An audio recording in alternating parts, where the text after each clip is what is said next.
Successful होने के लिए एक राइट गाइडेंस बहुत ज़रूरी है और वो कोई हमारे लिए रोल मॉडल भी हो सकता है जिससे हम इंस्पायर्ड हों और हम भी उनको देखकर वैसा बनना चाहें।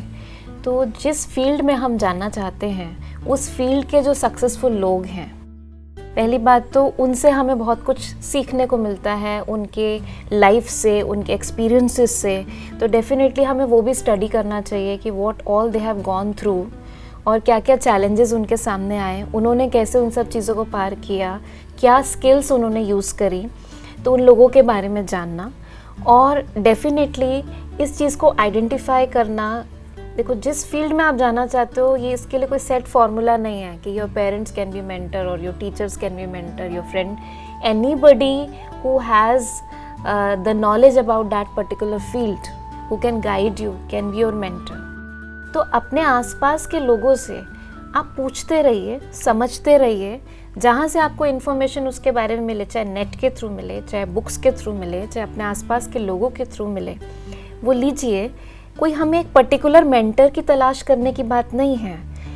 इन्हीं आपके वेल विशर्स से आपको कुछ ना कुछ जो नॉलेज मिलती है उसको आप जज करके देखिए कि क्या आपकी लाइफ के लिए, आगे बढ़ने के लिए क्या सूटेबल है।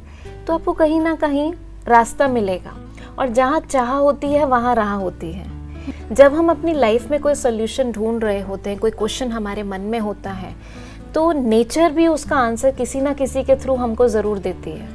ठीक है, तो वो चाहे वो आपके पेरेंट्स से मिले या किसी और सोर्स से मिले।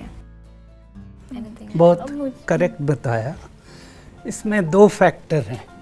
एक तो अगर कोई मिल गया तो बहुत अच्छा है, पर ज़्यादातर जो भी सक्सेसफुल हुए हैं उन लोगों ने अपने अंदर जाकर, देखकर, पहचान कर आगे बढ़े हैं।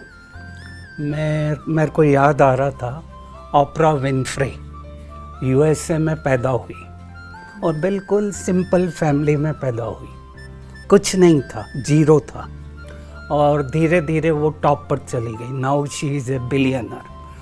उसका टीवी शो जो होता था उसको देखने के लिए लोग पे करके टीवी शो देखते थे। 25 साल तक उसका टीवी शो चलता रहा। अब वो ओनर है टीवी चैनल की।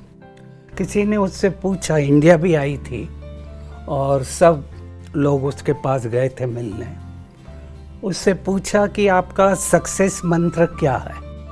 आप तो एक सिंपल फैमिली में पैदा हुए, कोई पेरेंट्स का सपोर्ट नहीं था। तो उसने कहा, जो भी मेरा टीवी शो मैं करती थी उसको इम्प्रूव करते जाती थी और मैं अपने इंट्यूजन, जिसको कहते हैं गट फीलिंग से काम करती थी। गट का अर्थ है इंटेस्टाइन। इंटेस्टाइन हमारा सेकंड ब्रेन है।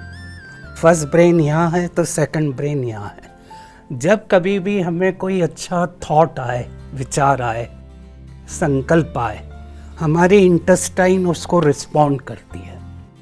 और अगर वो आपके अंदर आ रहा है कि मैं ये करूं और आपकी गट फीलिंग कह रही है करो, तो कर दो।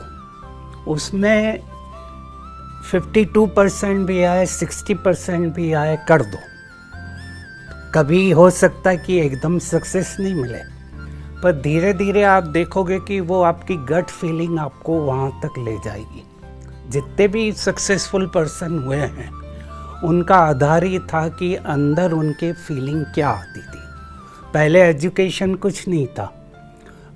अगर हम लें रिलायंस के जो फाउंडर थे, उनके अंदर शुरू में बिल्कुल सिंपल काम कर रहे थे और फिर धीरे धीरे उनके अंदर जो थॉट्स आते थे वो अप्लाई करते गए और फिर आगे बढ़ गए।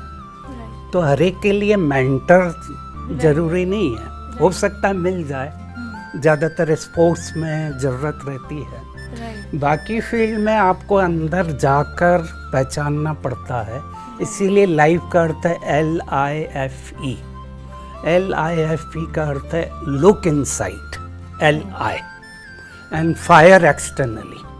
अंदर देखो और बाहर का मैच खेलो। तो जितना अंदर जाएंगे बाहर का मैच क्लियर होता जाएगा और आपका डिसीजन क्लियर होता जाएगा।